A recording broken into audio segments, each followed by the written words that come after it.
Palestine രാജ്യം ജനിക്കില്ല പറയുന്നത് Israel പ്രധാനമന്ത്രി നെതന്യാഹു ആണ്. അല്ല, പലസ്തീൻ രാജ്യം എവിടെയാണ്? മാപ്പിലൊന്ന് കാണിച്ചു തരാമോ? അങ്ങനെയില്ല.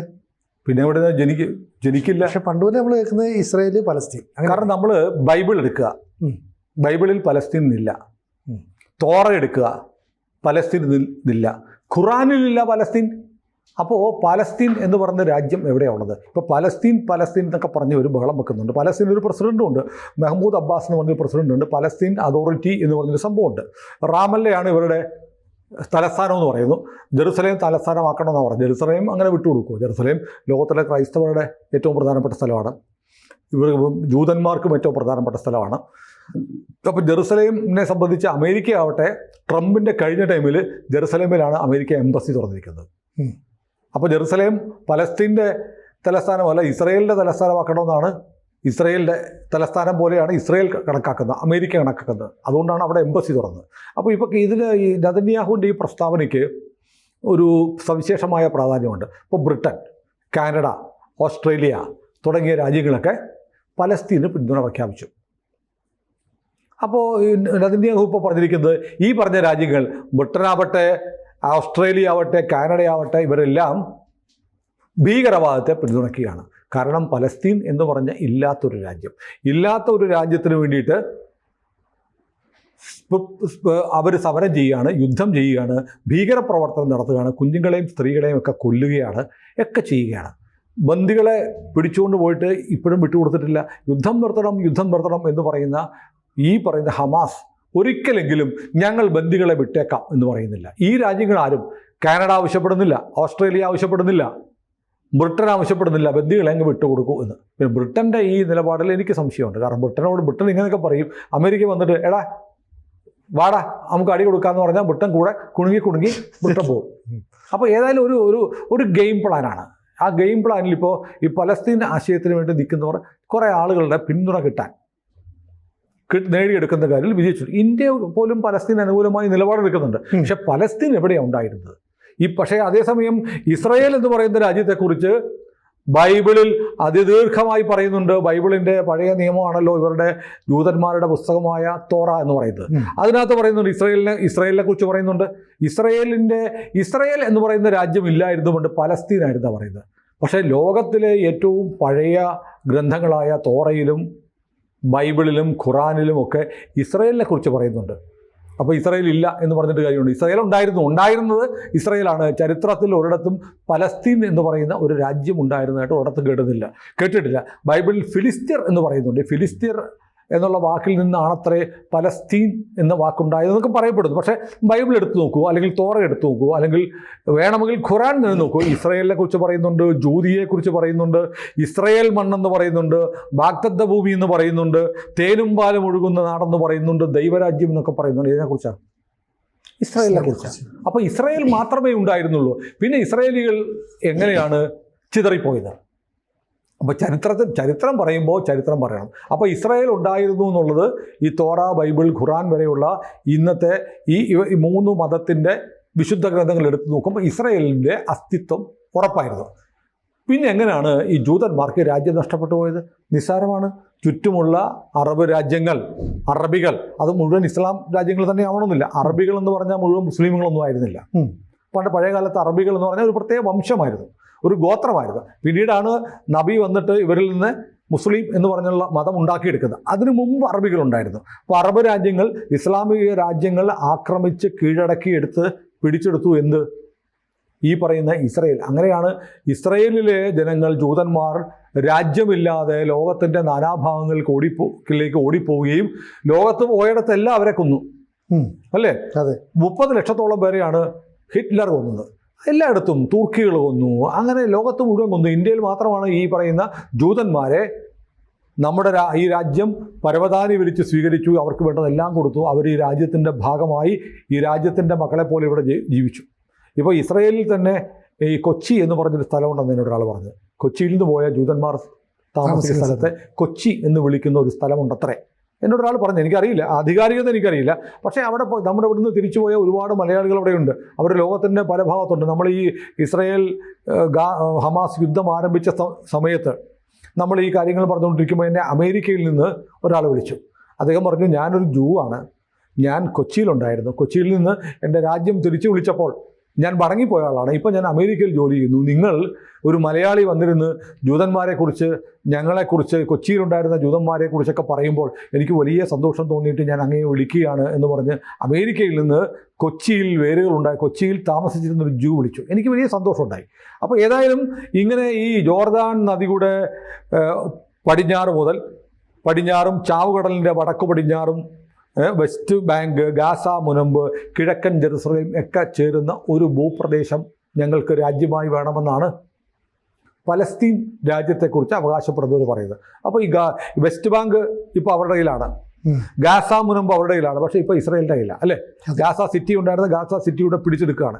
എന്തുകൊണ്ട് ഗാസ സിറ്റി പിടിച്ചെടുക്കുന്നു എന്ന് ചോദിച്ചാൽ, ഗാസ സിറ്റിയിലാണ് ഇപ്പോൾ ഹമാസിൻ്റെ ഭീകരപ്രവർത്തകർ മുഴുവൻ കേന്ദ്രീകരിച്ചിരിക്കുന്നത്. അവിടെ നിന്ന് അവരെ ഇറാഡിക്കേറ്റ് ചെയ്യും എന്നുള്ളത് ഇസ്രയേലിൻ്റെ പ്രഖ്യാപിത നയമാണ്. അതിന് കാരണം നെതന്യാഹു പറഞ്ഞ് കഴിഞ്ഞ ദിവസം നമ്മൾ സംസാരിച്ചു.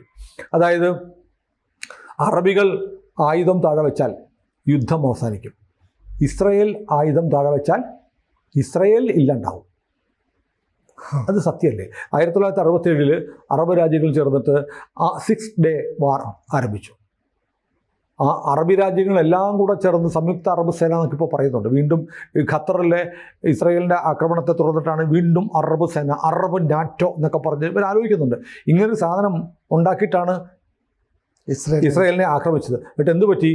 വെസ്റ്റ് ബാങ്ക് പോയി, ജോർദാൻ മുനമ്പ് പോയി, ഗോലാൻ കുന്ന് പോയി, സീനായി ഉപദ്വീപ് പോയി. ഇസ്രായേൽ ഓരോ യുദ്ധം കഴിയുമ്പോഴും ഇസ്രായേൽ വലുതാവുകയാണ്.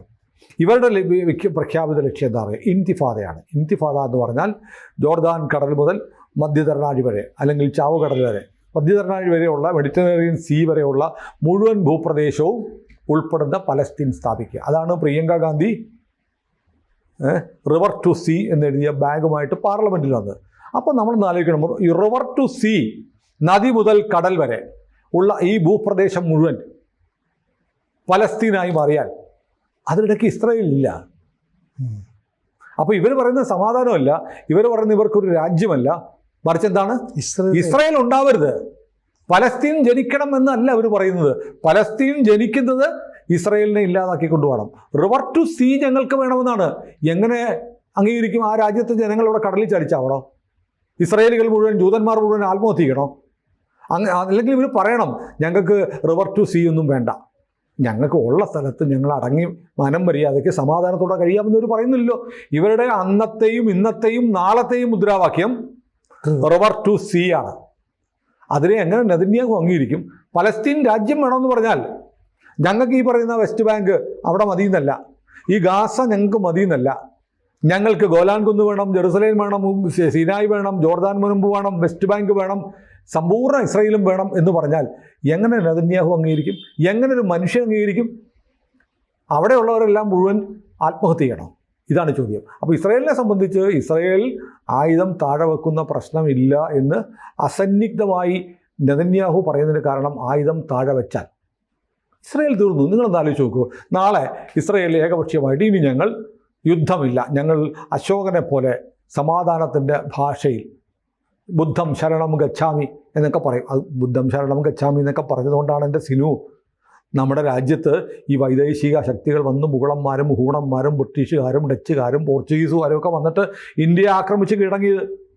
കലിംഗ യുദ്ധത്തിന് ശേഷം നമുക്ക് സംഭവിച്ചത്, ഹിന്ദു അവൻ്റെ വാള് താഴെ വെച്ചു, ഭാരതീയൻ അവൻ്റെ വാള് താഴെ വെച്ചപ്പോൾ എന്ത് പറ്റിയെന്നറിയോ? എല്ലാ വൈദേശിക ശക്തികളും വന്ന് നമ്മളെ കൊള്ളയടിച്ചു. ഇന്ത്യയുടെ ചരിത്രം ബാക്കിയുണ്ട്. എത്ര നൂറ്റാണ്ടുകൾ നമ്മൾ അടിമകളായി, എത്രത്തോളം ഹിന്ദുക്കളെ കൂട്ടക്കൊല ചെയ്തു, എത്രയോ ആളുകളെ കശാപ്പ് ചെയ്തു. കാരണം വാള് താഴെ വെച്ചതുകൊണ്ടാണ്, ആയുധം താഴെ വെച്ചതുകൊണ്ടാണ്. ഇന്ത്യയുടെ ചരിത്രം പഠിച്ചിട്ട് ഇസ്രായേലിനറിയാം, ജൂതന്മാർക്കറിയാം, നെതന്യാഹുവിനറിയാം, ആയുധം എപ്പോൾ താഴെ വെക്കുന്നു അപ്പം കഥ കഴിയുന്നു. അതിന് കാരണം നിർഭാഗ്യവശാൽ നമ്മുടെ രാജ്യത്തുണ്ടായ ബുദ്ധൻ്റെ ആശയങ്ങളിൽ നമ്മുടെ ജനത, നമ്മുടെ സംസ്കാരം, നമ്മുടെ ഭാരതീയർ മതിമറന്ന് മയങ്ങിപ്പോയതുകൊണ്ടാണ് ഇങ്ങനെ സംഭവിച്ചത്. അല്ലെങ്കിൽ അശോക ചക്രവർത്തിയെ കീഴടക്കാൻ, മഗധ ചക്രവർത്തിയെ കീഴടക്കാൻ ആർക്കും കഴിയില്ലായിരുന്നു. ആ യുദ്ധം കഴിഞ്ഞപ്പോൾ പുള്ളിക്ക് തോന്നി, അയ്യോ ചോരക്കൊതി, ചോരക്കളി ഇനി വേണ്ട എന്ന് തീരുമാനിച്ചു. ഇത് ഒരു പാഠമാണ്. എങ്ങനെ പലസ്തീൻ ഉണ്ടാവും ഇസ്രായേലിനെ കുരുതി കൊടുത്തിട്ട്? അപ്പോൾ ആ ആത്യന്തികമായ യുദ്ധം എന്ന് പറയുന്നത് അനിവാര്യതയാണ്. യുദ്ധം ഒരു അനിവാര്യതയാണ്. കാരണം അറബികൾ ഒരിക്കലും ആയുധം താഴെ വെക്കില്ല. കാരണം എന്തുകൊണ്ടാണെന്നറിയോ? അവരുടെ വിശുദ്ധ ഗ്രന്ഥമായ ഖുറാനിൽ പറയുന്നുണ്ട്, അവസാനത്തെ ജൂതനെ വരെയും കൊല്ലണം. അവസാനത്തെ ജൂതൻ ഒരു മരത്തിൻ്റെ പിന്നിൽ വന്ന് ഒളിച്ചിരിക്കും. അപ്പോൾ ആ മരം വിളിച്ചു പറയും, അല്ലയോ മുസൽമാനെ, എൻ്റെ പിന്നിൽ ഒരു ജൂതൻ ഇരിപ്പുണ്ട്, അവനെ വന്ന് കൊല്ല എന്ന് പറയും എന്ന് എഴുതി വെച്ചിട്ടുണ്ട്. ഇല്ലെങ്കിൽ പറയട്ടെ. അപ്പോൾ ജൂതനെ അവസാനിപ്പിക്കാതെ അറബികൾ, ഇസ്ലാമിസ്റ്റുകൾ ആയുധം താഴെ വെക്കില്ല. അവരുടെ ലക്ഷ്യം എന്ന് അവരുടെ ലക്ഷ്യം അതാണ്. ആദ്യം ജൂതന്മാർ, പിന്നെ ക്രിസ്ത്യാനികൾ, പിന്നെ അത് കഴിഞ്ഞ് പതുക്കെ ഇന്ത്യയിലേക്ക് വരണം. അപ്പോൾ പലസ്തീൻ എന്ന് പറയുന്ന രാജ്യത്തെക്കാൾ അവർക്ക് പ്രാധാന്യം ഇസ്രായേലിൽ ഇല്ല. തർക്കമുണ്ടോ? അപ്പോൾ ഇന്ത്യയും പാകിസ്ഥാനും തമ്മിലുള്ള വിഷയം യഥാർത്ഥത്തിൽ എന്താ? കാഫിറും വിശ്വാസിയും തമ്മിലുള്ള പ്രശ്നമാണ്. ഇത് തുറന്നു പറയാൻ ആരും തയ്യാറാവുന്നില്ല എന്നുള്ളത്. എന്തുകൊണ്ടാണ് പാകിസ്ഥാനും ബംഗ്ലാദേശിനോട് ഈ പ്രശ്നമില്ലാത്തത്? അവർ കാഫിറുകളല്ലാത്തതുകൊണ്ട്. അതാണ് പ്രശ്നം. ഇത് മതമാണ് സാർ പ്രശ്നം. മതമാണ് ഇത് പറഞ്ഞാൽ അതാണ് സത്യം. ഇസ്രയേലും പലസ്തീനികളും തമ്മിലുള്ള പ്രശ്നം മതമാണ്.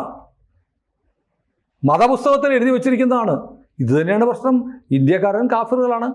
അപ്പോൾ ഇന്ത്യ എന്തിനാണ് തീവ്രവാദി ആക്രമണം നടത്തുന്നത്? ഇന്ത്യക്കാരനെ കൊന്നാൽ സ്വർഗം കിട്ടും. ഗസ്വാഹി ഹിന്ദ്, ഇന്ത്യയെ ഇസ്ലാം വൽക്കരിക്കുക എന്നൊരു പദ്ധതി സൂറകളിലുണ്ട്.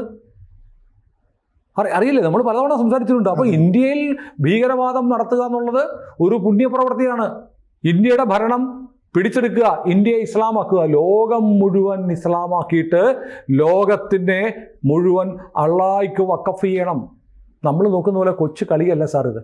അപ്പോൾ അതുകൊണ്ട് നെതന്യാഹു പറയുന്നത് നിലനിൽപ്പിന് വേണ്ടിയാണ്, ജൂതന് ജീവിക്കണമെന്ന് നെതന്യാഹു പറഞ്ഞല്ലോ. നമ്മൾ യുദ്ധം ചെയ്യുന്നത് ഈ തലമുറയ്ക്ക് വേണ്ടിയിട്ടില്ല, അടുത്ത തലമുറയ്ക്ക് വേണ്ടി. ജൂതൻ്റെ ഇനി ജനിക്കാനിരിക്കുന്ന മക്കൾക്ക് ഈ ഭൂമിയിൽ ജീവിക്കാനുള്ള അവകാശത്തിന് വേണ്ടിയാണ് അവർ പോരാടുന്നതെന്നാണ് നെതന്യാഹു പറയുന്നത്. ഇത് ഹിന്ദുക്കൾ പഠിക്കേണ്ട പാഠമുണ്ട്. ഇനി ജനിക്കാനിരിക്കുന്ന ഹിന്ദുവിൻ്റെ മക്കൾക്ക് ഈ രാജ്യത്ത് ജീവിക്കണമെങ്കിൽ പണ്ട് താഴെ വെച്ച വാളെടുത്ത് കൈ പിടിക്കണം. കൂടുതൽ വാർത്തകളും വിശേഷങ്ങളും നിങ്ങളിലേക്ക് എത്താൻ ABC മലയാളം സബ്സ്ക്രൈബ് ചെയ്യുക, ബെൽ ബട്ടണും അമർത്തുക.